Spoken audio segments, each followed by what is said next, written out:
This episode of the Busted Wide Open podcast is brought to you by Blueberry. Blueberry offers the best media hosting, accurate listening stats, and their all-new PowerPress Deluxe sites, a no-setup WordPress website for your podcast with all the necessary links to share your show with the world built right in.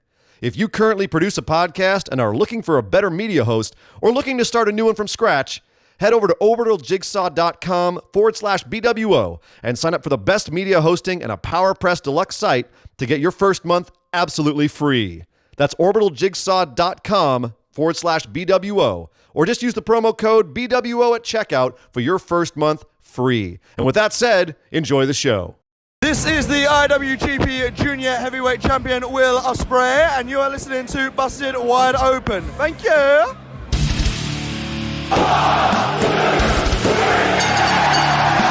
You're listening to the Busted Wide Open podcast, dropping the elbow on the hottest topics in sports entertainment and the world of professional wrestling. With your hosts, Nick Howell and Sir Ian Dangerous. Coming to you from the Orbital Jigsaw Network Arena in sunny Southern California.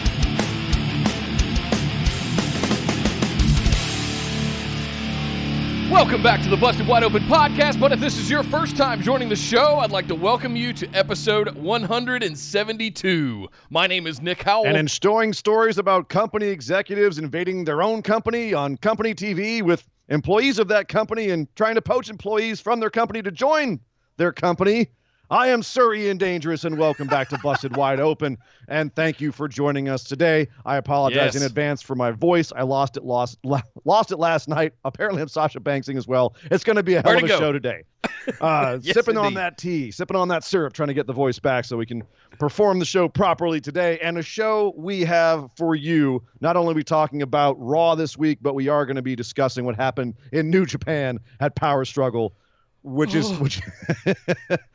pretty incredible. I can't wait to talk about that. Plus, we've got some big news and some other news to talk about. Nick, there's a lot to discuss. NWA Power, AEW Dark, lots to talk about. But first, let's do our housekeeping, and then we can get into the meat of the show. Yes, indeed. Well, guys, you definitely want to come over and hang out on Facebook with us. Just search Facebook for Busted Wide Open, like our page, and send us a join request to our discussion group. That is the hub of our operation, where you can find all of the phenomenal ones hanging out in our discussion group. I know that makes Sir Ian Dangerous just cringe when I call everybody that. I'm not there with it yet. He hasn't gotten here yet. Not there. But when you do join, you will, at the top, see pinned a link to our Discord server. You definitely want to get in there because we're trying to keep all the spoilers out of the group.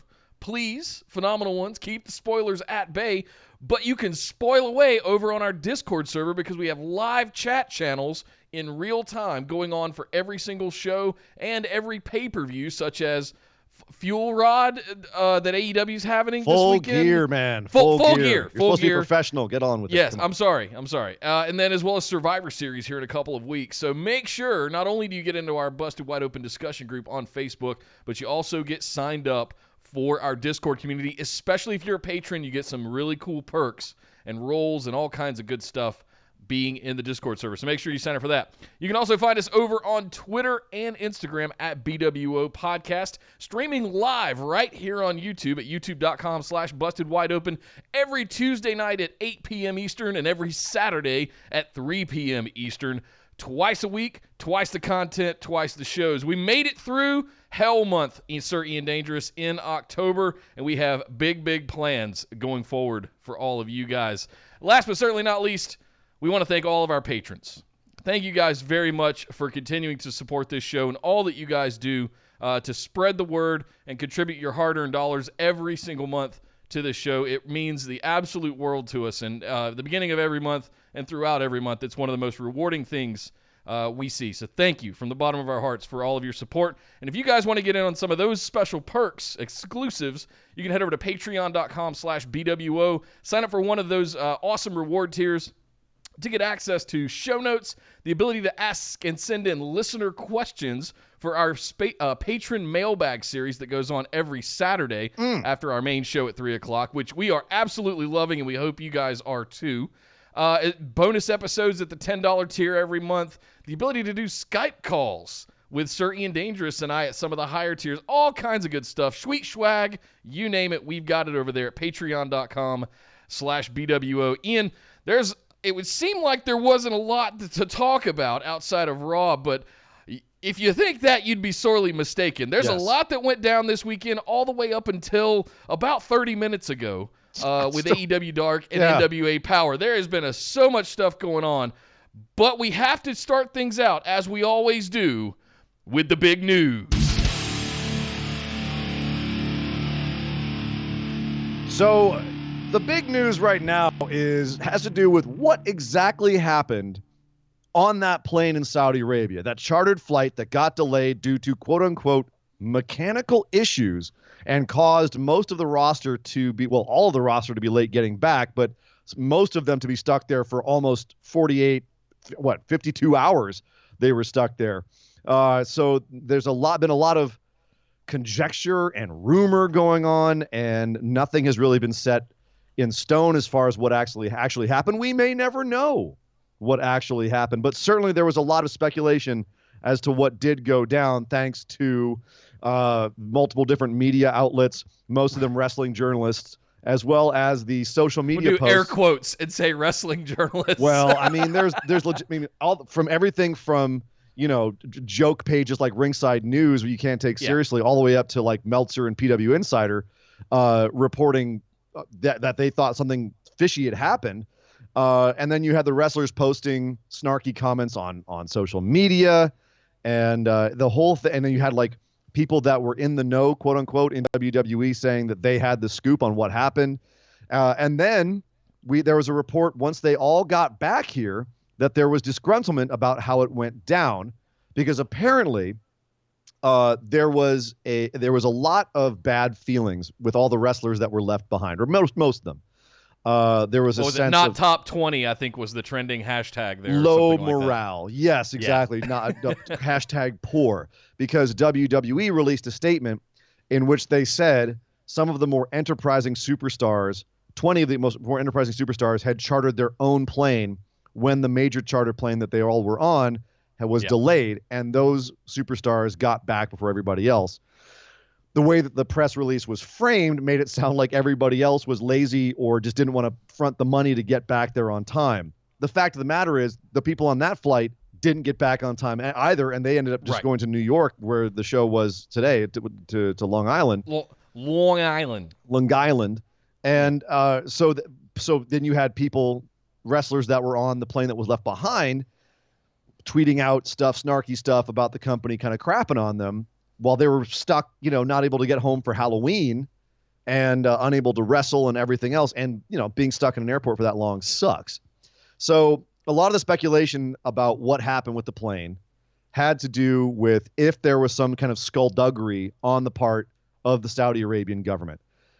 There was a rumor that Vince McMahon had not gotten paid for previous shows in Saudi Arabia, and as a result, he cut the Saudi Arabian feed, until they paid him. And that pissed off the prince, and he screwed WWE back by telling the airport to delay the flight. That was one rumor. That was actually one that was started by an ex-employee of WWE who used to be a Spanish announce table commentator, I believe. So, some of the sources were strange for these.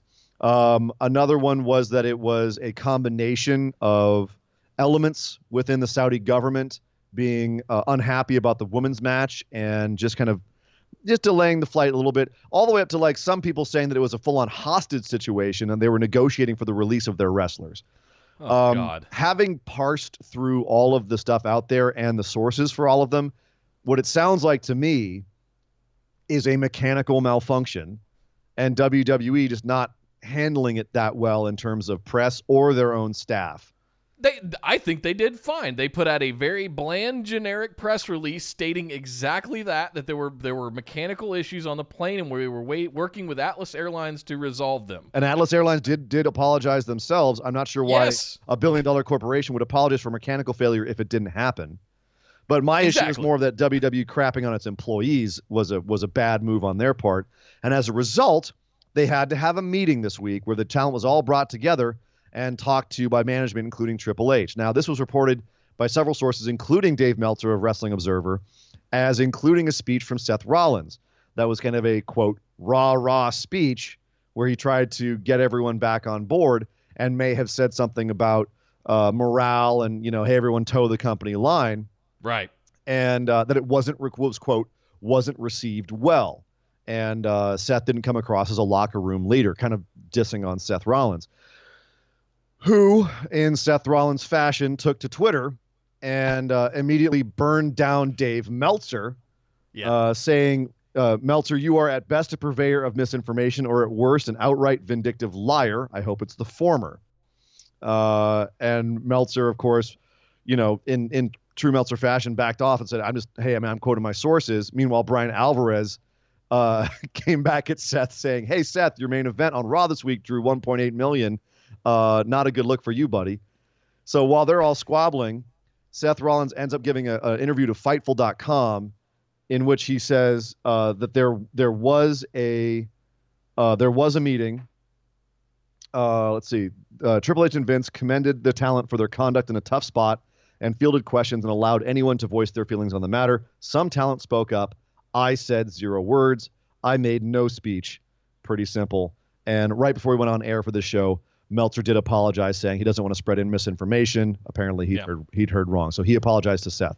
So that's where we're at with this whole bizarre situation. The things that are left questions for me, Nick, and I'm not sure if you have any questions about this left over. I don't. Okay. Well, I have questions. Okay. Is anyone going to be in trouble for their social media rants? AJ Styles, Dash Wilder, Carl Anderson, Curtis Axel, people that did speak up, or was it all squashed in this meeting, or can you ever squash stuff like that? Really, nothing visceral was said or revealed, or nobody knows except Vince and the talent. So I mean, and there's probably even the talent NDAs in their contracts. They might not even know. When you're sitting on a plane for 36 hours, if it's that bad, they're going to get you off that plane. So that's where the only discrepancy that I see. I've been on a plane that literally could not fly, and it was going to take them 2 days to get the parts in and get it repaired. You know what they did? They put us on another plane. Right.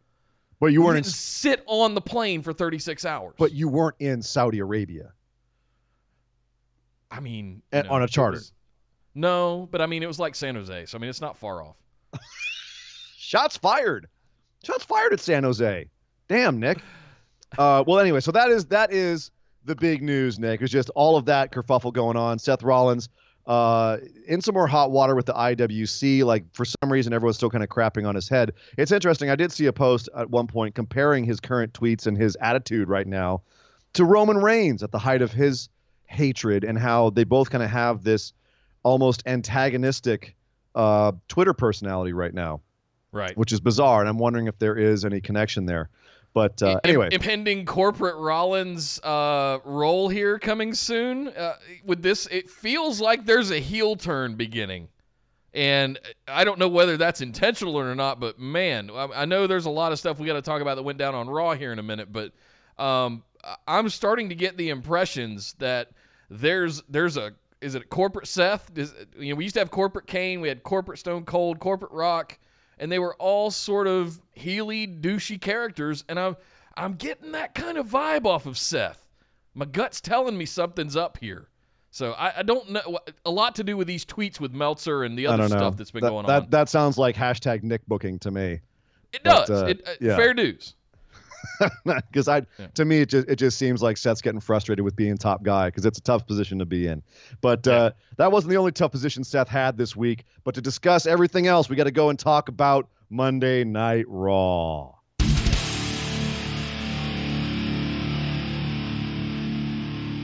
Well, just as they did on Friday Night SmackDown, Monday Night Raw opened up with a parade of limousine SUVs pulling in, only to see Triple H get out. And we almost knew immediately. We had our hunches that we were going to get another NXT invasion, this time on Raw, to cover the bases. But when Triple H got out, it kind of went, yep, that's exactly what we're going to have tonight. And throughout the course of the show, we pretty much did. NXT invaded Raw. Seth Rollins came out and dressed in all black, nothing on the shirts, no prints, no burn it down, no nothing. just looks like a sad panda. Almost sad, and, Seth. and no Fisher-Price strap around his waist either. Pondering his future. What is next? What is next for Seth Rollins? Am I going to burn it down, or am I going to survive and prevail? God, it was so on the nose. Of course it is. Oh, luckily Triple H came out to save it, and I thought this was one of the better things that happened on Raw, this exchange. Well, because they actually, what's nice about this, Nick, is that it's long-term storytelling. They were referencing the fact, and Triple H did, and they do this a lot with Triple H and Seth in particular, which is why it's always great, is Triple H goes, your entire career, whenever you're at a crossroads, somehow I'm involved, whether it's you don't know what's coming next, and then I help you win the NXT championship for the first time. You don't know what's coming next, I help you form the Shield. You don't know what's coming next, you betray the Shield, and you're the WWE champion. Although it doesn't say the betray the Shield part because we don't want to have Seth booed any more than he's already getting. Right. And then the next time you're at a crossroads, I help you become the Universal champion, et cetera, et cetera, et cetera. He brings up this history, and it's one of the things that they should really try to do more often with WWE and their storytelling is if there's a lot of history, don't forget it. Like, that actually makes things feel more rich and more complicated and more interesting, and it engages us. It makes us all more invested because we've all been along for this ride for the last 6 or so years. I mean, Seth was Mr. FCW before NXT, and Triple H picked him up and kind of anointed him as, the next big thing. Post-Punk, post-Cena, right?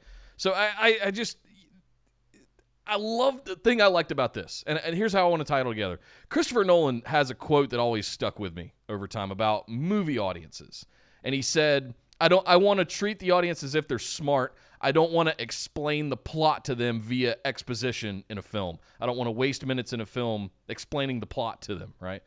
And I think that they could have trimmed a little bit of this stuff off in this speech, because most of us that are watching today, I think, have been along for this ride, at least for the last 5 or so years. And we've witnessed Seth in his time in NXT, and we've witnessed him come up with the Shield, and we've witnessed the turn, and we've witnessed the cash-in and the championship run, the heel ride, we've been along for this ride. So I like the way that they did this. I just wish that they had trimmed it off just a little bit. It got a little bit long-winded. Well, I love trying to build the suspense of it.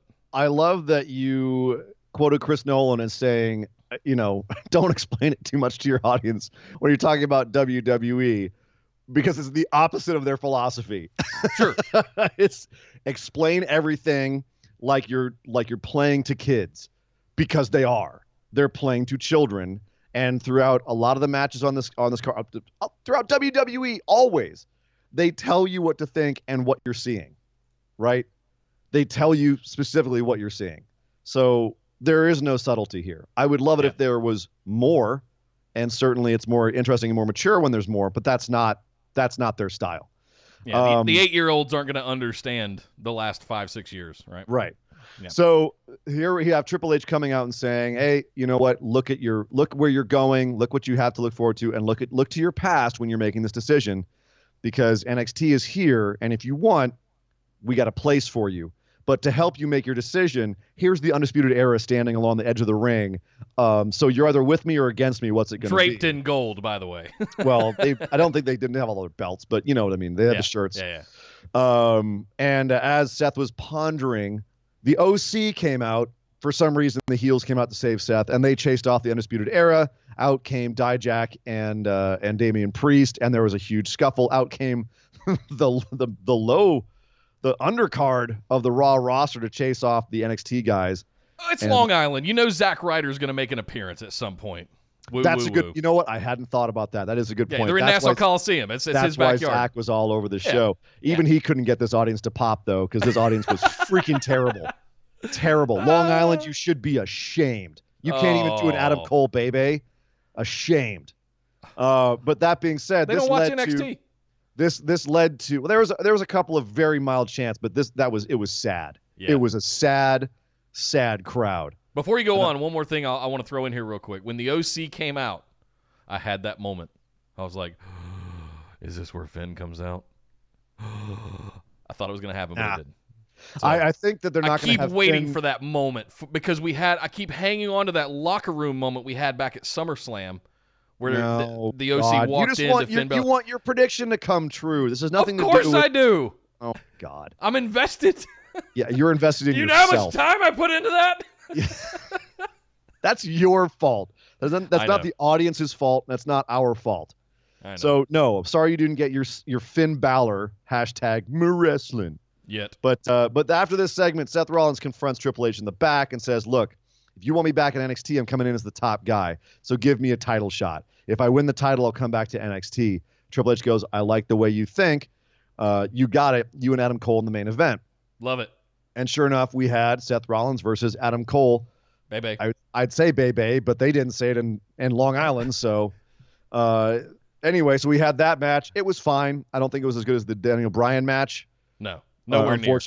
Unfortunately, nowhere near. I'm not sure who booked it. I'm not sure what the thought was because Cole looked a lot smaller than Seth and should have probably made it feel like more of an upset at first as opposed to fighting upwards. But Yeah. that's just me. But it ended with looking like Seth Rollins was going to win. Triple H stands up. The Undisputed Era pops out from underneath the ring, and Kyle O'Reilly shows Seth Rollins what a knee to the face is supposed to look like. And then the beatdown commences, and a giant brawl ends the show fairly awkwardly because apparently they didn't know when they were supposed to get over by the side of the ring to catch Ricochet, who did a beautiful shooting star press off the top rope. And the show went to black with Mr. Keith Lee doing a somersault over the top rope onto everybody, and that everyone at wasn't home. a somersault. That was a tope con. It's actually called the Meteor is the name of the movie. Oh, okay. That man should not be able to do that. There's a lot of things he should not be able to do. Welcome to Keith Lee Good land. God, he's amazing. But I love that was the way that we went to dark on the show because It's immediately chaos out here. Keith Lee's going over the top rope. We'll see you next week. that should be a thing. Keith Lee's doing the Meteor. We're out of time. Yeah, we gotta go. We'll see you next week. Yes. See you next week. I'll come back. Yes. I loved watching social media and online blow up of people that hadn't seen Keith Lee, people that don't watch NXT, being like, "Who the hell was that guy? What did he do? What was that?" It was beautiful. Mwah. Loved it. So at the end of the day, they were selling it like Triple H was the cerebral assassin, and here was Seth Rollins playing into Triple H's hands. Either way, Triple H wins. You either get Seth Rollins back in NXT or NXT wins. It looked like at the end of the day, though, Triple H was screwing over Seth for some reason, so he didn't really want Seth back in NXT. Okay, hashtag WWE logic. Also, hashtag WWE logic. Supposedly this was going to be an NXT invasion, and yet the only thing NXT did was kind of like scuffle around a little bit after Triple H confronted Seth, and then scuffle like in a brawl at the end of the show. Right. And we had like a couple of other small things, but this wasn't like SmackDown where they were everywhere. And they were trying to portray that as, well, Raw is not a depleted roster. They're not invading when everyone's overseas. Right. But yet we never saw that full roster. We never saw NXT even threatening that roster. And when they did come out, it wasn't like they were sneakily like trying to figure out ways to still get it Raw. It was just kind of random. So they didn't, I don't think, Nick, and maybe you had a different opinion on this. I don't feel like they sold this whole idea of NXT is invading and they're confronting Raw, but they're having to be careful about it because it's a full roster. I didn't feel that at all. No, and I think they failed to do this on Friday as well, and I brought it up on our Saturday show. It didn't quite feel like a true invasion until we got to the very end where NXT roster is standing tall and Triple H has got his arms around Shayna and Adam Cole, and it's just, we are in it, It didn't feel like they were just running roughshod through the back locker rooms and all that stuff like they normally do leading up to Survivor Series with Raw and SmackDown. But I hate that kind of stupid gang warfare thing where all of a sudden, like, they want to beat people up and they're all acting like heels running around in the backstage, beating up anyone they see. Yeah. Because that seems very against a lot of their characters. The SmackDown invasion seemed to make sense because they were just walking out there and challenging SmackDown stars to a match. Like, hey, I can beat you. See, I beat you. Running in and making themselves part of the match, like with the women's tag match. Like it felt like an invasion. But I don't know how think it would actually happen. how it would actually but I don't work. think they got across that they're a real threat. That's what like I was hoping for. They felt like more of a threat on SmackDown than they did Sure. on Raw, which I guess 100%. Complete agreement with you there. And I think that they didn't quite get it there on SmackDown either, which I talked about on Saturday, but they definitely didn't get it across last night on Raw. No. And I want that. We've got 2 more weeks, so let's see what continues to develop. But I want Raw and SmackDown to feel threatened by NXT because this is the first time ever that we're having all 3 brands. I'm going to do it. Oh, boy. Facing off and going head-to-head competition. Hey, going head-to-head direct competition. Head-to-head and direct competition. Sorry. You'll never be Michael Cole. You'll never be Michael Cole. No. All right, nor do I aspire to be. Fair enough. Well, before we move on, Rowan Shirt Watch. Rowan Shirt Watch? Rowan Shirt Watch. Oh, it was a good one this week, too. Dude, he stumped me for a second. I was like, what the hell is he wearing? It's the damn Yankees of metal. I had to. Oh, dude, don't saddle them like that. It's the supergroup. It's a supergroup, but not the Ted Nugent supergroup, man. Come on. Oh, okay, fine. Jeez. Then I caught the MA. I mean, at least they're the traveling Wilburys of metal or something like that. Okay, sure. All right. The Swiss Temple Family of the Robinson, dog, you know. The Temple of the Dog of metal. Temple of the Dog. That's a good one. Speaking of which. Hey, and Temple of Dog Ziggler. Temple of the Dog Ziggler. Yes, exactly. No, it was Metal Allegiance. Metal Allegiance, which is a supergroup formed by Mark Mengy, and then he went and got David Ellefson from Megadeth, Alex Skolnick, Alex Skolnick, the guitar player from Testament, and Mike frickin' Portnoy from Dream Theater. My personal idol, drummer. Right. As a drummer yourself. Yes. So, wow, nice. I had a dig for that one, man. I was actually not aware of these guys, and now I'm like jamming on them. So no, Portnoy's been doing this world tour for about the last 5 to 10 years of just doing he did an album with Avenged Sevenfold. He did what's the thing with the big Mr. Big Guy, the Winery Dogs. He did it's a three-piece setup called the Winery Dog. He's just been doing all kinds of stuff as not a studio drummer, but just like I'm gonna go do this band, and then I'll go do this band. And he wanted to go do a bunch of other stuff, and that's why he ended up leaving Dream Theater. Oh, well, that's a bummer because Dream Theater's great, but he'll be back. They still are. They got Mangini now to replace All him, right, back to the wrestling. Yeah. Thank you, Dog Ziggler. I agree. Back to the wrestling. We had another bit of NXT invasion. It was announced that we would be having a triple threat. All 3 women's champions are officially facing each other. Becky Lynch, Bayley, and Shayna Baszler. And Becky was being interviewed about this and who should step in. And by the way, I loved how they shot this because at first you had Charlie Caruso there interviewing Becky, and you cut to Becky's face, and you just hear Shayna's voice going, "Charlie, would you step aside? I'm going to take your seat." And you have a shot of just the figure, the shoulder coming into frame, and then you just see the title sitting down, and then boom, there's Shayna's face staring at Becky and saying, "Hey, how you doing, Beck? I've heard about you. I'm good friends with Rhonda. I'm not Rhonda. I'm here to take your limbs." And Becky comes back and saying, "Good. You want to go to war with me? Let's go to war." And this ends in a nice little face-off. First of all, I loved this. A little overproduced. No, I thought it was shot brilliantly. But it was but a little bit. It was a little much. But I didn't mind that. I'm a ham for this kind of stuff. Sure. I absolutely love it. Yeah. No, it was dramatic. I loved it. Both the ladies nailed their promos. And that face-to-face at the end gave me the little bit of the goosies. I can't wait to see these Bailey's a little bit of an afterthought here too, right? But that's exactly. They both said, "Well, we got our eye on Bayley, but I'm here for you." And I'm like, "Well, then why have Bayley? Like, I don't even want to see Bayley. I want to see these two." I want Bayley to continue to heel it up and go, "I'm not getting in the ring with that idiot." Just something like that.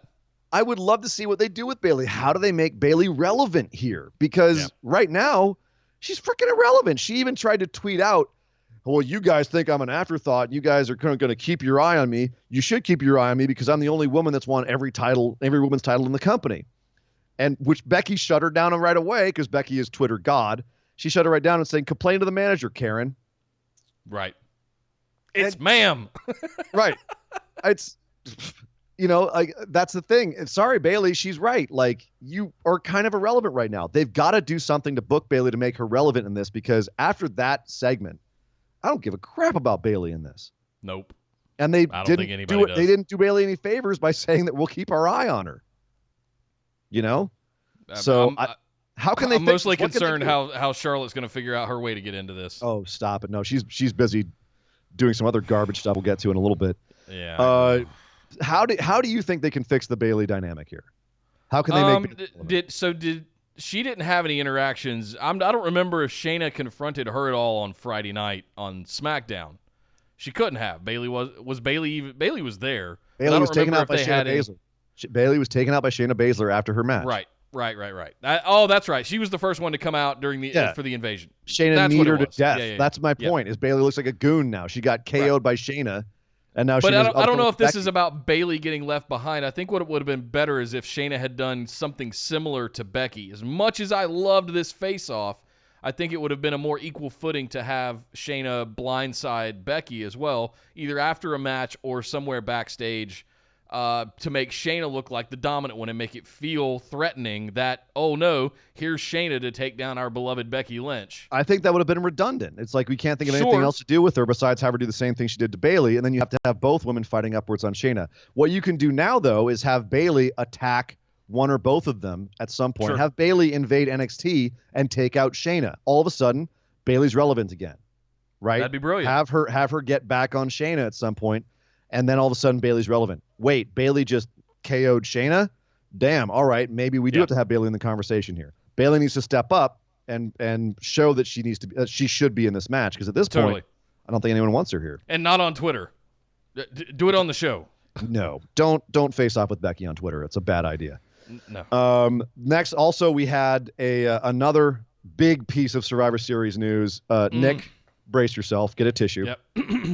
The Viking Raiders, first, I mean, we'll touch on this. They had a match against the East Hampton Polo Boys, and squashed them. But after that, it was announced that they would face not only the SmackDown Tag Team Champions, the Revival, but also the Undisputed Era at Survivor Series. Triple threat tag team match, Viking Raiders. I'm waiting for you to say War Machine. Viking Raiders. War Machine. There it is. Okay. You're so happy about this. It didn't trigger you this time. That's how, ladies and gentlemen, that is how much Nick is nutting himself over this, is that I couldn't even trigger him to do his War Machine response by saying Viking Raiders. Viking Raiders, Undisputed Era, Revival, tag team triple threat at Survivor Series. Nick, how you feeling over there, buddy? If you had told, the only way this could get better is to be made a four-way and put the Good Brothers in there as well. But War Machine versus Red Dragon versus the Revival in a triple threat tag match. I mean, just oh my goodness. This could very sneakily steal the entire show. I don't think sneakily. With these six guys. I don't think sneakily at all. This is going to be good. Give them 18 minutes and just sit back and let things happen. Here's the one thing, though, I might spoil it for you, Nick. What's that? Friday Night SmackDown this week, there's a tag team match between the Revival and the New Day. Oh, no. New Day could take the titles from Revival, and it could be the New Day inserting themselves into this. I mean, don't you put that on me, match. Ricky Bobby. That's still a really good match, right? Yeah, but it's not the I want the Revival. I've seen the New Day in everything for the last 6 years. I want some Revival love, especially against War Machine. Come on, guys. Let it happen. For wrestling me. Yeah, exactly. Yeah. I'm just going to change my picture out to the cat for meme. you, but I'm helping you brace yourself in case it happens. That ain't going to happen. Is what I don't think that's going to happen. Oh, Nick, never say never. Never say never. Brace yourself, I'm not saying son. never. I said I don't think that's going to happen. I didn't think that you could have Brock Lesnar beaten up by Rey Mysterio, but then again, that happened as well. Brock Lesnar and Paul Heyman out at the near top of the show to run down the Long Island audience, which was beautiful, saying Brock Lesnar is going to come out there. He could come out there and slap every single one of you guys across the face, and none of you would have the balls to slap him back. Probably true. And then they said, we're going to find Rey, and we're going to go through anyone it takes to get to him. And we got voice cracking Brock back. Where's Rey? Rey, where are you? The other interesting thing about this is Paul tried to make sense of the whole Alexa Bliss, Nikki Cross trade, and kind of implied that Raw got Brock for that, which, okay, thank you, Paul, for trying to make hashtag WWE logic work. Yeah. Cool. They said Brock has a no-cut contract, basically meaning that you can't fire him, which is interesting because that could lead to some issues down the road if Brock really does something sideways and they let him go or fire him or something weird happens. I don't know. Right. That seems like a strange assertment to make. Anyway, so Brock is terrorizing the backstage area, throwing people around, ripping off corridors, or trying to, and then ends up coming back out, going to the announce table, and they threaten Jerry the King Lawler. And Paul Heyman, with the line of the night, says, "Jerry, tell us where Ray is, or Brock will kill you, and once again, you'll die on air and won't be able to be resuscitated," which was heavy. But Dio Madden stepped up to Brock. That's a big boy. I didn't realize how big he was. Dio's big. Yeah. Yeah. No, as he said on Twitter, his mama didn't raise no punk. No. Might have raised a dummy, but she didn't raise no punk. He got right up in Brock's face and ate an F5 onto the table for it and was out for the rest of the night. That was nice to see, though. Like a nice little bit of booking where Brock takes out the announcer who can actually eat a bump and make it look good. Like that was all right, cool. But while Brock's busy with Dio, out comes Rey Mysterio with a lead pipe, and goes after Brock's knees using his head. Yes, Rey. And then clocks him in the head with his own championship title and goes to the back and cuts a promo saying, "You mess with my family, Brock. I'm going to mess with you. I challenge you to a title match at Survivor Series." And later in the evening, Brock, who was limping out of there, accepted. So Ray versus Brock. We're not having Fiend versus Brock at Survivor Series for obvious reasons. We're instead having Ray versus Brock. What do you think about that? I want to love it. I'm terrified it's going to end about as fast as Kofi Kingston did. Yep. Yep. My thoughts exactly. They're doing a great build on this. I can't find skeptical optimism in this, unfortunately. But as much as I would love to see little Ray and Brock Lesnar just go at it and him just spinning and flipping and going crazy all over Brock Lesnar, it ain't going to happen. This is gonna be another Brock catch him. Lesnar He's going to match. F5 him to hell, and he's going to win. It's going to be over. Yeah. So and Andy asked in the chat, Brock didn't quit. He was traded. No, he quit, and then because he can't quit WWE. Right. Raw quote unquote absorbed his contract. It's just it's WWE. Just go with it. Just go with it. Just go with it. They wanted that to happen. Let it happen. They said we need this to happen, and they made up an excuse afterwards. I never really figured out what the excuse was, and just were like, you guys figure it out. Yep. Okay, but here's the thing. This is another instance where we're gonna like the build a lot better than we like the final match. Like Samoa Joe versus Brock Lesnar, right? The build was great. The match, it's a Brock match. Yeah. It's gonna happen again here. I'm just gonna enjoy the build and try not to think too hard about it. I'll be impressed if it goes longer than 5 minutes, to be honest. Oh, Jesus. If it even lasts that long. I was going to say, that's a high number, Nick. Yeah. That's a very high number. So that is Brock and Ray. I'm going to be entertained how we get there, but probably it's not going to pay off.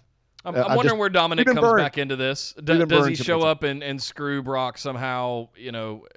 Does Ray end up with the title again because Dominic sneaks a low blow in? There is all those possibilities too, but Dominic's out of commission as far as we know until we're told differently.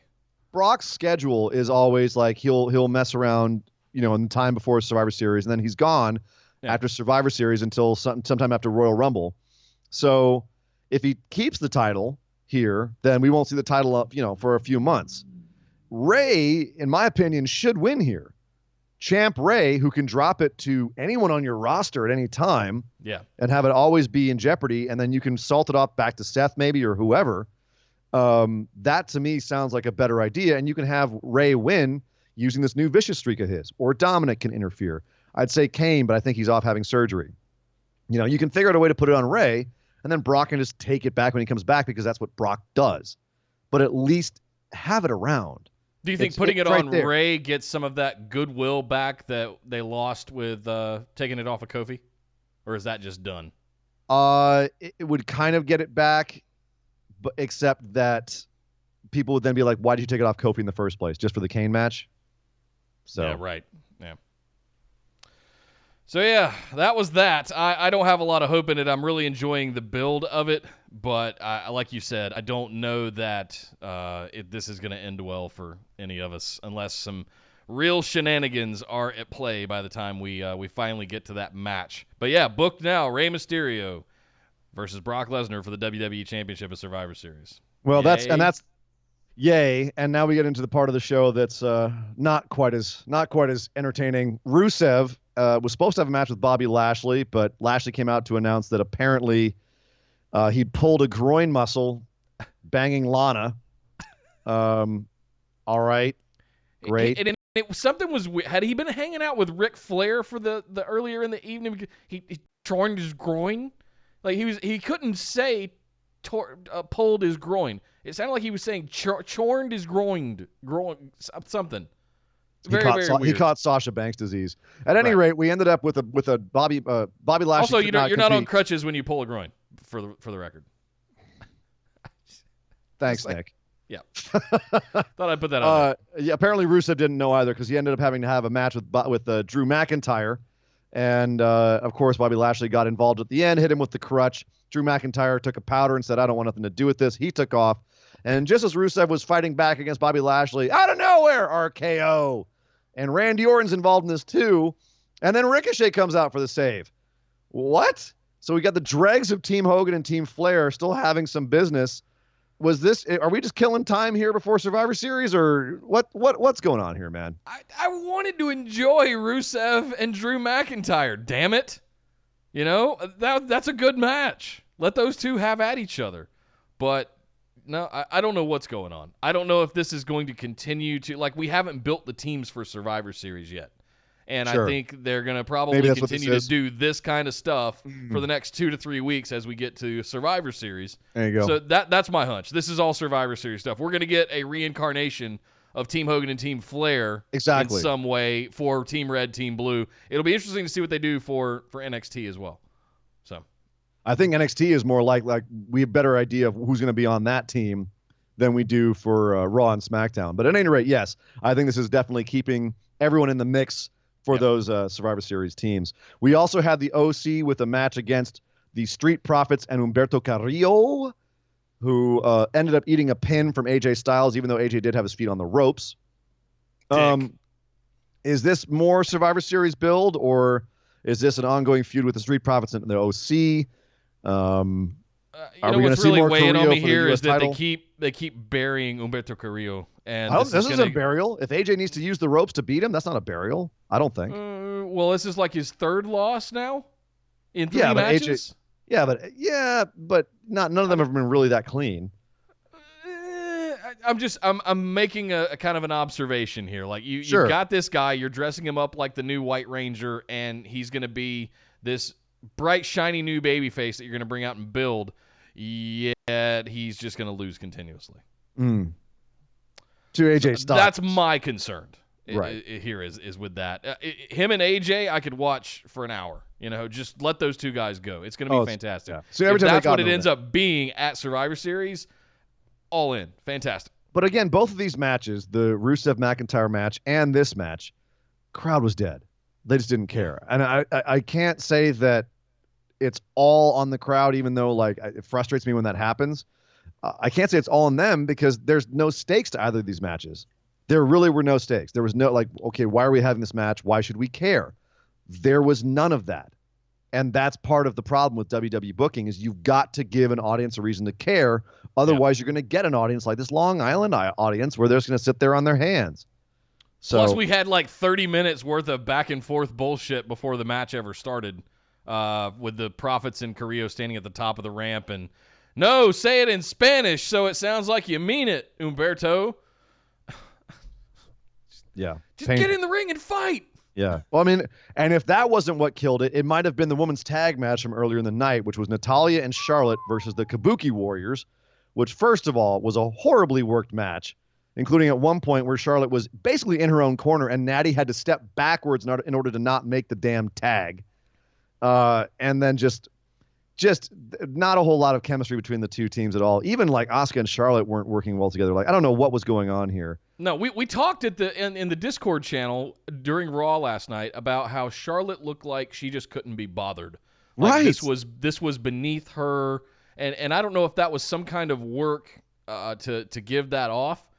But now that I've seen the finish, I am just doubly scratching my head going, what the actual F was this all about? Yeah, Because Asuka, you could have very easily built this into something. You could have ended up with it, culminating in Charlotte versus Asuka 2.0 and, had this great grand match at Survivor Series. And you could have done, Evil Kana versus Charlotte. Have all this stuff. But no, you have Natty tap out Asuka. Not Kyrie. Asuka. The second time ever, I believe, that Asuka's ever tapped out. The first time was to Charlotte at WrestleMania to break her streak. And we do it on a nothing tag match on a random Raw. What in the actual hell was this? Why do women tag team champions have to suck? Why do they have to be losers when they have the belts? I don't understand this mentality. I was enjoying this Raw last night. For the 90% of it, I was really having a good time. It was fine. It was a fine show. It was not a great show. It was fine. And this, I thought, I was intrigued by this. But then by the time I saw the finish, I saw Charlotte come out. Just looks like she couldn't give two shits. There was the tag fiasco where she couldn't anyway. And then her tapping out Asuka. Not Flair in a figure eight, which could have been an interesting story, throwing back to that WrestleMania match. But Natty. Yeah. Sharpshooter. And the audience booed it. They didn't want to see that. They didn't want to see that. I mostly just couldn't even. I don't know why. I mean, I think maybe this might have been them thanking Natty for doing the work over in Saudi Arabia and really putting a lot of work in this last week, which she really did, promoting the company and being a company girl. But there's 27 other ways to do that. Then there are, and it's really not realizing what they have with Natty and what they have with Asuka. To me, it's like you guys really don't understand how Natty is perceived by the crowd versus how Asuka is perceived by the crowd. You really don't, because Natty is one of the final remnants of an era that we're trying to move past. But she's also an incredible worker, and I'll give her that. She totally is. Technical great standpoint, leader of the women's locker room, training, all of that kind of stuff. She had some great transitions and moves in this that were very, very good, as she always does. She also has some moves that are absolute crap. Her discus clothesline is garbage. And she has this weird thing where she's got some times where she's got major pepper on her actions and her moves, and there's other times where she just telegraphs and is slow as a sloth, and it drives me insane. That discus clothesline looks really good when Anvil does it, not so much when Natty does it. Yeah, it looks really good when Brian Cage does it. Sure. Not Natty. Oh God. Anyway, so frustrating match, and I want to say that it's just us being biased for Asuka, but it's not just us. That's just a general perception and a head-scratching booking, and I have no idea what the hell they were thinking here. And if they try to make Natty and Charlotte a team and to make that a thing, it's only going to get worse for them. Yeah, you guys know how I feel about Natty at this point. So. Couple final things on Raw. Zelina Vega and Andrade teamed up against Carolina, who knows? They don't either. And Sin Cara. So this started off as Sin Cara versus Andrade. Then it was Sin Cara and Andrade with managers, and now it's managers and wrestlers in an intergender tag team. And no matter what, Andrade and Zelina win. Sure. I don't know what the story is here, but hey, let's get all the Latin kids in one match, right? Cool. They do have a huge Latino division on Raw. They're all insanely talented, and at least they're not coming out with piñatas and dancing around and just having a good time this week. So at least there's that. But it was treated as the afterthought that Vince obviously thinks that it is. Yeah. Which is too bad. Also an afterthought, Buddy Murphy and Cedric Alexander reminiscing on their 205 Live days and having a nice little match. This is where I lost my shit with the crowd. Mm-hmm. It's impossible for these two guys to have a bad match. Period. Hard stop. And yet it's impossible. This was maybe the deadest spot I heard the crowd. Yep. Like they've had much better matches that were just craziness, but this was still a fantastic match. And they both put in a lot of good work here and just dead. Like you could hear crickets chirping. And that really turned me on the crowd. So come on, Nassau Coliseum. Well, Come on, Long Island. to their credit, WWE gave them nothing to care about. Here's Buddy Murphy, who they've done a terrible job of getting over. Here's Cedric Alexander, who they've done virtually nothing with, who we thought was having some sort of push, and then it just went nowhere. Stop-start pushes. And they have a match. Why should the crowd care? Why should the crowd care? This was a 205 Live match on Raw. There was no story. There was no stakes. There was nothing to this match other than a showcase, and they wouldn't even let the guys go out and do that. Yeah. Because they didn't want to upset the top of the card. We got a long road to get to Survivor Series, gang. There's a lot the NXT stuff is fantastic. I need to start seeing the Raw and SmackDown interactions. I need to start seeing some actual building of heat between the brands. And I feel like we're down to the last couple of weeks here, and I don't feel it yet. I need to feel it. I need to be invested in Survivor Series to care, because I love Survivor Series. Yeah. It's one of my favorite pay-per-views. And I want this to be bigger. I don't feel good about Survivor Series right now. I actually do, and I'll tell you why. Because last night, Friday, and obviously it wasn't their fault. They kind of stumbled into it. But last night, Friday Night SmackDown was really exciting to me. Some of the matches they're already making for Survivor Series are exciting to me. Sure. So and some of the possibilities that are still open for Survivor Series are exciting to me. The fact that NXT is involved is exciting. I think that there's lots of possibilities. They have lots of opportunities. I'm keeping all my fingers and toes crossed that they take those opportunities. Skeptically optimistic you are. I am skeptically optimistic. The couple of stumbles on Raw, I don't feel like they doubled down on the invasion the way that they should have. But, hey, man, there's still, as you said, we got some road to go, and hopefully they pick up those pieces and we end up having a good Survivor Series. Yeah. Well, you know what we exactly, Dog Ziggler. Thank you, Dog exactly. Ziggler. Ziggler agrees with me. Yeah. So what we don't have to worry about, and what it was absolutely fantastic, was something else that went down this weekend. Oh, man. So, Ian, we need to go over and break down what went down on New Japan Power Struggle. So, Nick, I'm going to go piece by piece here. We're going to start with those tag matches and just roll through those, because the top of the show was such hot fire, ladies and gentlemen, that Nick actually had to text me at work screaming all caps at 5 in the morning here. and like, yeah, oh my God, you won't believe what's happening. This is supposed to be a B show. This is the last show before Wrestle Kingdom, except for the Tag League. Yeah. And this is usually just kind of like a gimme show. And frankly, the main event, in my opinion, was a gimme match. We knew what was going to happen, and it did. But there was some other stuff. However, that went down. We got some other stuff that happened. We did have a couple of tag matches. Clark Connors, Titan, TJ Perkins, and Volador Jr. beat Jushin Liger, Ryusuke Taguchi, Tiger Mask 4, and Yuya Uemura.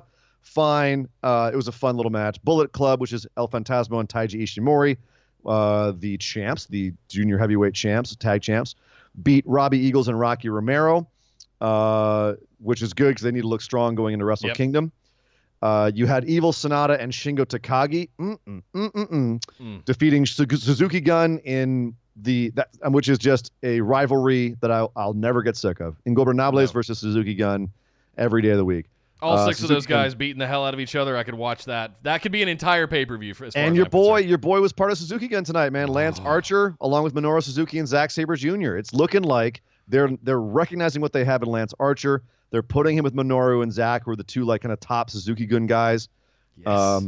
So that was nice. Although they did lose. Zack Sabre did eat the pin. Sonata rolled him up. I like that they're continuing their little feud from the G1. And Archer afterwards challenged David Finlay for when they're in California. He said, "You've been running your mouth. Let's go, you and me, for my U.S. title." So lucky people in San Jose, I believe, are getting that match. Then, Nick, the real stuff started happening. All hell broke loose. Well, we had Tanahashi and Ibushi in a tag match, defeating Kazuchika Okada and Mr. Pinfall Eater Yoshihashi himself. Right. Tanahashi pinning Mr. Yoshihashi. The real thing happened after the match, though, when as they were celebrating, Tanahashi's in the ring doing his air guitar, when who should pop up on the screen but a whole bunch of Tanahashis. A whole bunch of Tanahashis in bad wigs. Yeah, and a guy weren't they young lions dressed up in bad wigs and who knows? The jobbers, local enhancement talent dressed up in Tanahashi wigs and pretending to badly air guitar. And then I'll start getting beat up by a guy in a spiked leather jacket with long blonde hair and a weird hat and weird makeup. And he turns around. It's Chris Jericho. Oh, God, it's the Painmaker. Chris Jericho is back, challenges Tanahashi to a match at Wrestle Kingdom, and it's official. Chris Jericho, current AEW champ, versus Hiroshi Tanahashi at Wrestle Kingdom. Oh. Good Lord. Good oh, Lord. Man. It is official. So the way that was delivered, so this is actually where I started watching the show, because I was up Saturday night playing some video games after we had gotten done with the show and gotten those posted. And I happened to look at Twitter and I saw something Jericho from Wrestling Observer. And I went, oh, gotta go watch this. Yep. And that's kind of where I started and watched till the end of the show and went back and watched the Lance Archer show. But yeah, this I could not stop watching when I started watching this, the entire rest of the show. Yeah, no, from here on out, it was good stuff. I'm very curious about this because it makes you wonder what their relationship is with AEW. Supposedly it's chilly, and yet the AEW champs coming to Wrestle Kingdom. Interesting. From all reports, Gato and Okada both want to have a nicer relationship with AEW. It's just the higher up brass that's still pissed off about how AEW was formed over their, taking their money out of their pockets. So get over it. They'll get over it. Basically, I think everyone will be happier if they do, and they'll have an easier time getting into the U.S. if they team up with AEW, I feel. And access to Omega and Moxley and the Young Bucks and Jericho and Cody. And it makes their guys bigger deals in the U.S. if you've got a program like AEW that's on TNT and you can put your top guys on TNT in front of millions of people in the U.S., goddamn do it. And you've got Okada out there lobbying to do more in the U.S., which led to the North American tour. So your top guy in New Japan wants to do more in the U.S. We have this relationship with AEW. AEW has all those guys that kind of cut their teeth in the last few years over in New Japan. They're familiar with how it all works. Exactly. This writes itself. Pull the trigger. Pull the trigger, New Japan. Come on, make it happen. Make the deal. I'm going to pull a shy and go, just do it! Exactly. So, yes, Jericho Tanahashi is official. The show went on. We were only halfway done with the show at that point. We next had Tetsuya Naito defeating Taichi to finally put him in the rearview mirror. Thank goodness. Sure, and that made you happy? That made me so happy. Yes. We had the finals of the Junior Tag Team Championships. The Junior Tag Team Tournament. The winners of the tournament go on to face the champs, which is, of course, El Phantasmo and Bone Soldier at Wrestle Kingdom. The final match was Roppongi 3K, which, of course, is Sho and Yo, over Suzuki-gun, which was Desperado and Yoshinobu Kanemaru. Fun match. It was basically Sho getting his ass kicked. And then finally beating El Desperado. Sho and Yo, as I predicted, are your winners of the Junior Tag Team Tournament. They're going to go on and face Ishimori and ELP at Wrestle Kingdom. What a match that'll be. And they set it up right away. ELP and Ishimori came down after the match, beat up Sho and Yo, took their championship trophies and their belts and ran off with them. Those bastards. We next had a title match, never openweight title match. Kenta, the current champion, versus Tomohiro Ishii. My jaw is still loose from watching this match. There was some hard hits here, Nick. I'm still hurting. I'm still sore just from watching this match. Kenta kicks are back, folks. Ow! His thighs are looking jacked. I don't know if you've seen his thighs, but they that look dude like has been redwood tree trunks. Yes, dude. He has been doing some squats. He's getting up to Tyler Bate territory with those things. God. And some of the forearms too, just teeth rattling. Great, just hard hitting match, very nice. But he ended up defeating Tomohiro Ishii, retaining the never openweight championship. Good, I think that's a good call. I'm curious to see who he will face at Wrestle Kingdom. Yeah, me too. Next, brace yourself, Nick, because this is the match that this is when things happen. Oh, I'd like to provide some commentary here too when you get to the end of this one, if you don't mind. Okay, all right. Yeah. So we had this is where I came really into a lot of things. We had a junior heavyweight championship match. Will Ospreay versus Bushi. Bushi, of course, did spray Will Ospreay in the face with poison mist during the junior tag team tournament, which made Will Ospreay lose that tournament, cost him that tournament. And so Ospreay said, "Fine, you won a championship match. You got it, Bushi. Let's go." And Will Ospreay basically painted the walls with Bushi in this match. At one point, literally, Nick, because this is when Nick, ladies and gentlemen, started texting me. Yeah. Was when one particular spot happened. Nick, do you want to talk about this spot that blew your mind? This is where I'd like to come in. So I was watching along, and I had it on like my other monitor that's up here, and I'm doing other stuff, and I hear the call that Will Ospreay kissed Bushi and stole the poison mist out of Bushi's mouth. Yeah. And then misted him. Yeah. And Bushi, I just wait, what? What just happened? I've very rarely seen that spot, if ever. And I haven't yet. That's the first time for me. Bushi went for the poison mist. Will Ospreay covers his mouth, leans in, smooches him, pulls back, and mists Bushi. And then Bushi rolls outside, ends up misting Will Ospreay. They're both blind. Somehow he had another capsule or something, and he ends up misting Ospreay. Well, there's mist everywhere. The entire ring is black. They're covered in black mist. It looks red shoes because they're blind. Red shoes eats an Oz cutter.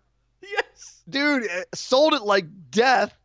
And we got a whole long period while there's just no ref. Finally, a ref comes back into the ring. Yeah. And Will Ospreay finally ends up Stormbreaker. Bushi is down. Stands up after the match and says, essentially, is there no one else? He's beaten everybody in the junior heavyweight division. He owns the division. No one can touch him. He's held the belt forever. He's beaten everybody. He listed off everyone in the division. He said, is there no one? Who am I going to face at Wrestle Kingdom? Call to the back. Anybody? I'm gonna have this belt forever. I've beaten everybody. Yeah. There's nobody left. And at this point, I'm texting Ian going, "Oh my God, you wouldn't believe this spot with the mist, with Bushi, and just."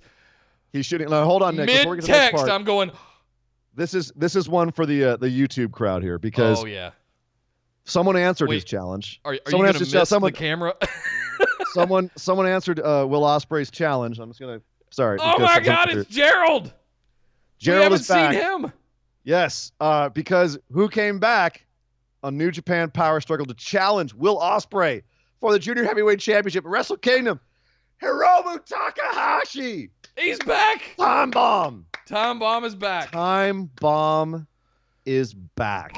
Oh man, as someone who was at the show where he broke his neck, where Dragon Lee broke Hiromu's neck, we did not know if Hiromu would ever come back. Right. And he was back. Daryl and Carol, he was carrying both of them. This is why I pulled out Gerald over here. He had them all back. He got in the ring. He started bumping all over the ring like a madman, of course, because that's what he does. And then he challenged Will Ospreay while in a neck bridge to prove that his neck was fine. And he said he wasn't going to change his style of wrestling. And then they ended up hugging it out, and challenge accepted. So I want to, just to recap, I want to read the text exchange that happened. Oh God. So that people understand here. So it's 3:55 a.m. for me on the East Coast, and I sent in a text and I said, hey, did you see the news about Tanahashi and Jericho booked for Wrestle Kingdom 14? He went, what? I said, hey, also Bushi Ospreay is nuts. There's effing mist everywhere. Nick spoiling Power Struggle for me. Thanks, So buddy. I didn't think it was going to lead to what it led to be clear. I said, Ospreay effing kissed Bushi and took the mist out of his mouth and then misted Bushi. And you were like, WTF, GD, I love New Japan. And I said, and then he shot on the whole division saying, I've beaten everyone. There's no one else. Lights drop. Want to take a guess? And you're like, Hiromu! So that was a lot of fun. So there's a little bit more to talk about with Power Struggle, but that was probably the highlight of some New Japan that I've probably seen since the G1. I'm so happy he's back. Yeah. It's such a feel-good moment, man. Like, talk about a dude that we were really terrified for, and I'm just so happy he's back. Yeah. And he's coming back challenging for the championship, and he's probably going to win it, and Ospreay's going to go heavyweight, and that's also great. What a great story for 2019 for Will Ospreay if that's the case. And, holy smokes. And there was a press conference yesterday that they had which is a lot of good stuff. Like Ospreay said that they should be headlining Wrestle Kingdom, which is hilarious. They shouldn't, but that's awesome. Jay White then shut on Will Ospreay and was like, "No, come on, dude." Yeah. But at the same time, awesome.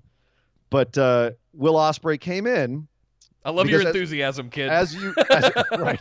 It's basically what Jay White said. If you followed Ospreay and Hiromu's over the years, Hiromu once brought Ospreay some fried chicken that he didn't make it. He got it from 7-Eleven. But it's still, he brought him some fried chicken. They bring each other gifts. So Will Ospreay brought a gift to the press conference. He brought a Peppa Pig stuffed animal, plushie. It was dressed up like Will Ospreay. It was wearing Assassin's Creed outfit. He gave him a little Peppa Pig, and so now there's another member of Hiromu's family. Yeah. So feel good stuff, Nick. Feel good stuff over in New Japan. All the feels. Wasn't done yet because the final match of the night was the gimme match. It's Jay White versus Goto for the Intercontinental Championship. There's no way they were taking off of Jay White at this point. But at least I don't know. They were making me believe that maybe there's a chance that Goto could pull off this Hail Mary after the G1 run that he had. Oh, you poor, sweet, innocent summer child. I know. I'm a sucker. Yeah, that's okay. That's why you love this stuff, because it took like half a Bullet Club to keep Goto down. You had Gato get in, pull the ref after he threw the GTR on Jay White. Gato gets in. Shibata comes in, nice, and takes out Gato. And then you had Kenta run in. He takes out Goto for real. Jay White gets the pin 1, 2, 3. After the match, he calls out Okada. Jay White gets in there and says, "Come on, Okada. I want both my belts. Let's go." And who should come out? Bring him out. But Naito. Naito comes out to the ring and is like, "I want my championship belt back." And White, of course, says, "No, you don't deserve it." Then out comes Ibushi. He's just happy to be there. He looks pretty until Okada comes out.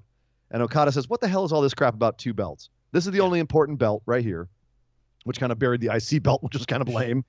But this is the only important belt right here, the heavyweight championship. How about this? Naito, you want both belts so bad? We'll put it to a vote. You love those votes, don't you, Naito? Which is if you guys know your New Japan history, that is a harsh burn. Harsh burn on Naito. Because that's basically where the fans turn on Naito when they had the previous had a vote at Wrestle Kingdom for who's going to main event. And Naito was supposed to be the main event, and he was not. So he got burned by the fans. So that one was a nice burn on Naito there. And but the problem was this just ended with them just kind of staring at each other and Okada going, "How about a vote?" And then it just ended. So kind of a lame finish. Kind of a lame finish to this. But it has been announced. They did do a vote. It's been announced. It's official. We're going to have Okada and Ibushi for the heavyweight championship. Winner of that faces the winner of Jay White and Naito. And then the next day, it's going to be a unification. Or not a unification, but basically a both belt match. You're going to have an Intercontinental Championship against heavyweight championship, winner take all. So people, if you are a fan of Ibushi, he might win both belts. Okada might win both belts. Jay White very likely could win both belts. Or if you're one of those Naito faithful, it's possible. You could finally have your years of fandom rewarded, and they could finally give Naito his due. You know who is? To be the first one that we haven't referred to in quite a while. Naito! Nick, girl. I've asked you kindly to never Naito girl on this show. Okay. Don't ever Naito girl. I had to do it one time, because we're a couple months away from Wrestle Kingdom here. It's the first week of January, so no. Oh, God, it's built like this is how you build your biggest pay-per-view. Like, I am ready. I know everything that's going to go down. The card is set for the most part. I have 2 months of anticipation, and what else is left? Super Tag League. That's the only thing we got between now and just then? Tag League. That's it. And then it's Wrestle Kingdom. Oh my God, I got to sit around for 2 months and just anticipate and build and be emotionally invested in just about every match that's going down at Wrestle Kingdom at this point. This is how it should be. Fantastic. Yeah, really well done on their part. Lots of just enormous matches. It'll be very curious to see if they can pull off a 2-day show. That's a lot, but I'm very much looking forward to it. New Japan killing the game. But we're not done yet today, Nick. We got to head over and talk about 205 Live and NXT UK. Oh, I need a breather after that last segment. Well, I'll give you a breather here. I got myself worked up Saturday night because you got excited when we were texting back and forth, and then we talked about it after you got to watch it before the show today, and just oh God, it's so good over in New Japan right now. I mean, just since Ospreay pretty much winning that junior heavyweight bout earlier this year, all the way through the G1, all the way for the rest of the year. It's just been absolutely fantastic. They've been killing it in New Japan. Is there anybody in any company right now who is higher on your list of Wrestler of the Year than Ospreay? No. And I know Without he's our hesitation, boy. no. I know he's our boy. We love us some Ospreay, but like that aside, just objectively, has anyone possibly had a better year than Will Ospreay? Anyone? Sheer volume plus the number of moments, no. Volume, work rate, quality. I think it's Gargano's in there, but I don't think he's anywhere close to what Ospreay's done. Not in terms of volume. Not in terms of volume, man. Yeah, I mean, like, the 3 Adam Cole matches, but that was about it, right? Yeah. So, no, nobody. Yeah, Nobody. no, you had Ospreay. I mean, you had what? Like you had the he did everything this year. He was in the G1 and he was in the Best of Super Juniors. He did 2 tournaments in a row, for God's sake. Yeah. And then he turned around and did a tag tournament while being champ and defending his belt. Like, unreal. Wow. Unreal year. And like how many matches did he have that were, all-time matches? Yeah, totally. So, no, Ospreay's hitting on all cylinders. But we're not talking about Ospreay anymore. We're talking about 205 Live in NXT UK. 205 Live, it looks like it's becoming more and more NXT every week. During the NXT invasion, we did have some NXT stars facing off against 205 Live stars. Swerve Scott beat Arya Daivari. Jack Gallagher got his win back from when he was on NXT by defeating Ray Jazikoff. And Raul Mendoza dropped in to challenge Leo Rush for the championship belt. He did lose, but it was a really entertaining match. What's interesting here, Nick, is this week, 205 Live ain't on the road. It's in Florida. It's coming to you live from Full Sail University. Is this the beginning of 205 Live becoming NXT 2? The beginning? No, I think they're going to absorb the cruiserweight division, and 205 Live is going to be deprecated, basically. I think we're going to see, we've already heard them call the NXT Cruiserweight Championship, and now with the move to Full Sail, rather than being a taped thing after SmackDowns, it's, this is kind of the prophecy happening. Like, this is what we all sort of thought should happen, and thankfully does seem to be happening, is they're absorbing the Cruiserweight division just into NXT. Now that they've got 2 hours weekly live, there's so much talent sitting idle over in the Cruiserweight division right now. Please, please, please. They would fit in famously on NXT. Please make this happen. Use them. Use them well. Yeah, so I'm excited to see where they're going with that, if that's going to be a constant thing, a one-off to help build Survivor Series, what the plan is there. But I'm very curious, very interested to see where that goes. Over in NXT UK, a couple of interesting developments. Cassius Ohno has been busy over there, basically being gatekeeper all over again. He had a match with A-Kid. I forgot A-Kid is now in NXT UK. He's awesome. A-Kid did win this match by getting the count-out victory, barely getting in the ring. Cassius Ohno was left outside, but beat him up after A-Kid got beaten down by Cassius Ohno and was saved by Tyler Bate. Great way to get A-Kid over. Have one of the top guys in that division, put him over by just by being next to him, coming out to save him and making him look good in this Cassius Ohno match. We also had Rhea Ripley, who's still doing some work over there. She teamed up with Piper Niven, and they pretty much mopped the floor with Jazzy Gabbert and Ginny, which I think was more about passing the torch to Piper. I think Rhea is finishing up her stuff in NXT UK and heading over to NXT proper. Yeah. And she's starting to get Piper Niven over because I kind of feel like Piper's going to be heading for Kaylee Ray, who's currently the champ in NXT UK. And the two of them had some really great matches on ITV when that was a thing. And sure. I feel like they're going to go back into that at some point in the next month or so. Because right now it seems like Kaylee Ray had a promo too. Zaya Brookside and Toni Storm were mentioned. Toni Storm's been out for a while ever since she dropped it to Kaylee Ray. Yeah. And so I feel like they're kind of lining up some interim people for Kaylee Ray. Still, I know you think Tony's coming to NXT proper, but I'm not convinced yet based on how they're working some of this stuff. I think, I don't want to throw shade at NXT UK because I actually really like that promotion. I try to watch it as often as I can. And I like a lot of the folks that are over there, a lot of the superstars that are over there. Is it hurtful for me to say that I feel like she's getting lost over there, or it's a missed opportunity to put her on a bigger stage with the amount of talent that she? I mean, 2 years ago she had every women's championship belt ever in the world. right. She was So dripping in gold. I don't, and now she's dropped it to Kaylee Ray, which sets up something really nice. I like that Rhea's working over there, putting Piper Niven over as the next big thing in NXT UK. Fantastic. Love that. We all love Piper. But what's Tony doing? You know, that's what I'm curious about. I hate to see her. So it's such a young and very talented up and coming superstar, one that is already world traveled, already been strapped to the moon and back. Why is she not over in NXT whipping the shit out of Shayna Baszler? I don't know. That's all. That's where it comes in. Has nothing to do with any personal fanboyisms. That aside, right? That does exist, but that aside, objectively, it just feels like, you know, in a place where there's kind of a gap in faces right now in the women's division in NXT. We've had Dakota Kai and Tegan Nox come back. Yes, they're filling that gap a little bit, but it feels very heel heavy in the women's division in NXT. She would do a very good job of balancing sort of that raising that up, balancing it out. Yeah. Well, we'll see what happens. I know you just want to be wherever Tony Storm is. So Yeah. hopefully for your sake, she comes to your NXT, but or just comes back to NXT UK. Love to see her back. Not sure why she's off TV. Yeah, totally. Also returning, Killer Kelly is back. Haven't really seen a whole lot of her. She got injured shortly after the Mae Young Classic, where she had a great match against Meiko Satomura.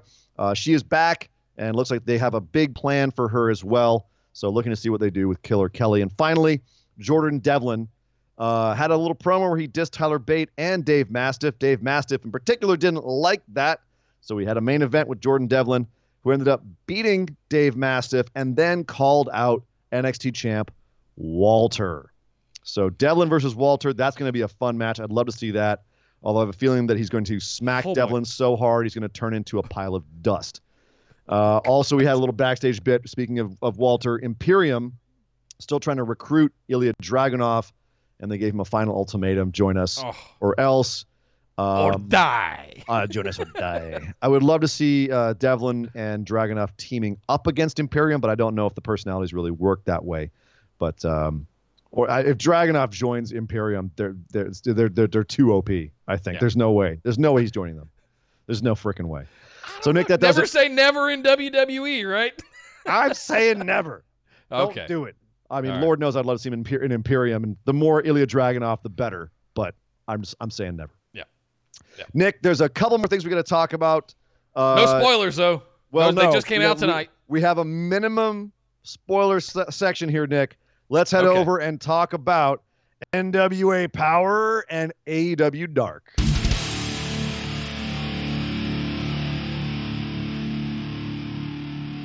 I'm going to let you do this because I haven't watched them yet. I know you've looked into it or seen them, so I am going to step aside because I'm going to go over here and go la la la la la la. Well, for those of you who are listening live, I do not want to spoil NWA Power or AEW Dark, so these are not going to be results. This is just going to be like a little bit of wetting your whistle, wetting your appetite for what's happening tonight on both of these shows, because they did just come out right before we went on, so you probably haven't had enough time to watch them if you're listening to us live. So I'll be nice. There's going to be some very, very, very, very light spoilers for NWA Power, mostly just that things happen, not what specifically happened. So if you really don't want to hear anything about it, just fast forward about 5 minutes. But here we go. On NWA Power, this is why you should watch it this week. There is a major title change. There's an unexpected heel turn. There's a brand new NWA all-time record set, and it may be unbreakable. They may never break this record. All of this happened in 1 hour today on NWA Power. So if you were thinking about watching it and you weren't sure, you're kind of on the fence, there's 3 reasons why you should watch NWA Power today. It was another fantastic show from those boys. So I'm absolutely loving NWA Power. I did not expect to enjoy being thrown back to the days of yore of studio wrestling, but I have to fully admit I'm having an absolute blast, and all it's doing is churning up a lot of those memories of the Horsemen and Flair doing those promos, and just oh god, I am loving it so much, and it's people like Aldis and Boom Boom Cabana and just people that I know that we've been following for the last few years. Storm, yeah, Storm, yeah, totally. So absolutely, if you're not watching it, head to the YouTube channel. We've got got a playlist of all of them right there, both AEW Dark and NWA Power. I'm going to say this right now, Nick. This may be your favorite episode yet. Moving on to AEW Hurry up. Dark. Text me when you're done. Tell me what you think. Moving on to AEW Dark. Check that out because it is going to be Shawn Spears versus Michael Nakazawa, Mercedes Martinez and Big Swole versus Ali and Sadie Gibbs, and Jurassic Express with Marco Stunt's now going out as Baby Dino. Like, he's going out there as Baby Luchasaur. He's got like a little dinosaur mask and everything. I'm curious to see what they do with that. Jurassic Express versus Joey Janela and Jimmy Havoc. So those are some reasons to watch both NWA Power and AEW Dark. Well, Ian, that's our show for this week, and thank you. Nope, wait, we're not done just yet. We've got just enough time for our other news lightning round. Beep, beep, beep, beep, beep, beep, beep. Oh, yeah, I mentioned Shibata earlier. Well, guess what? Shibata's trying to pull a Daniel Bryan. Apparently, he's been jumping all over his doctors trying to get cleared to frickin' wrestle. You saw him eat a couple of bumps when he was tussling with Gato there. Nothing too serious. But, yeah, he really wants to come back, and you can't blame him. That being said, unlike Daniel Bryan, the thing that took Shibata out of the game nearly killed him. I don't know how you come back from that, but we'll see. Was I the only one that was uncomfortable watching him taking bumps during Power Struggle there at the end? When they beat him up, God, don't kill him. When Kenta turned and beat up Shibata, I was so uncomfortable because I'm like, don't hit him in the head! Don't hit him in the head! It was kind of like watching Daniel Bryan take Canadian Destroyer and a last shot kick to the back of the head. I was like, oh God, no, not those moves, Adam. Not the diving headbutt, Daniel. Oh God. Yeah, but Daniel Bryan had issues. Like, he had some concussion issues, but it was also issues with his neck. Shibata had a brain aneurysm, a contusion or whatever the hell it was. His brain was bleeding. He almost died. It's not supposed to do that. It's not supposed to. Your brain isn't supposed to bleed. Right. Don't headbutt people so hard that you split your scalp open and give yourself a contusion on the surface of your brain, man. So that madman may be coming back to wrestle some more, and if he does, I will mark the hell out because Shibata is responsible for some of my favorite matches in New Japan. So, good Lord. It has been reported that Randy Orton really, really, really wanted his faction with the Revival to happen. He really wanted to have Randy KO or Revival KO happen. FTR KO, yeah. Yeah, exactly. Thank you. And apparently he even went to Vince and pitched the hell out of it to Vince, and Vince said no and split them up. So, yeah. I don't know if it's really wise to not give no Fs Randy Orton what he wants at this point, because Randy has been very clear online that he gives no Fs anymore and would be happy to go to AEW. Now, his contract isn't up till apparently summer of 2020, but that ain't far away. And there's some back and forth teasing with the Revival as well online. Yeah. We'll be together soon. Right. Not today, and I'm going. When their contracts are up in spring of 2020, supposedly. So, because they renewed their contracts. That 1 year deal at WrestleMania. 1 year deal. 1 year deal at WrestleMania. We'll give you the championships. We'll give you a whole bunch of stuff. And instead, they get a bunch of stop-start pushes. And they're the champs, but I mean, they get title runs, so they have both titles now. So, but it's more like they're just clothes hangers that they're hanging these props on, right? They're not treated like champs. So we'll see what happens with that. I for one would love it if instead of the Outsiders, we had Randy Orton and the Revival show up on AEW. What are they doing in the AEW zone? Oh my God! In the Dynamite zone, it's Randy Orton. Oh, it's Randall Kenneth. Yeah, right. And the comebacks. That would be very interesting indeed. Oh my goodness. So we shall see.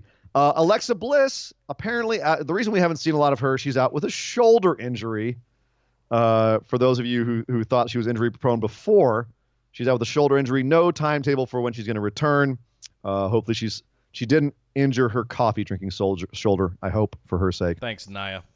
Yes, thanks, Nia, or thanks, Bea Priestley. You gotta pick on somebody else who's a botcher these days, man. Nia's out. I don't. Okay. No, I don't.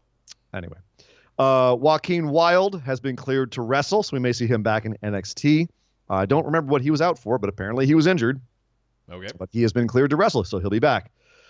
Kelly Klein, who got wrapped up in that whole Joey Mercury leaving Ring of Honor kerfuffle, has tweeted out that she just wants Ring of Honor to be better. She's not trying to crap on the company. She's trying to make it a better work environment. But she also let us everyone know that there is absolutely no concussion protocol in Ring of Honor to speak to Joey Mercury's claims that Ring of Honor does not have the health of their wrestlers in mind and often don't have the proper amount of medical staff on hand for their shows.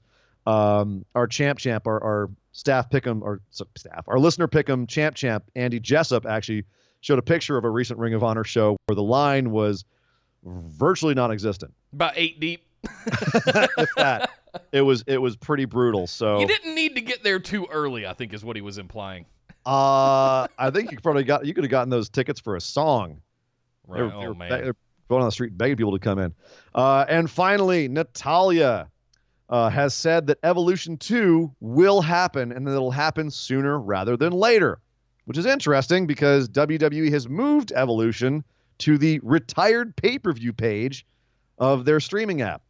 So 2 different messages being sent, one by a person who really has no authority to create a pay-per-view, and the other thing by the company that actually puts on the pay-per-view. So believe what you will, but doesn't look like we'll be seeing Evolution anytime soon unless you listen to Natalya. And that's a shame because it was a really fantastic show last year. So unbelievably good. And it really did take put the taste back in our mouths from the Saudi Arabia show. Speaking of which, the Saudi Arabia show, actually one more little piece of news.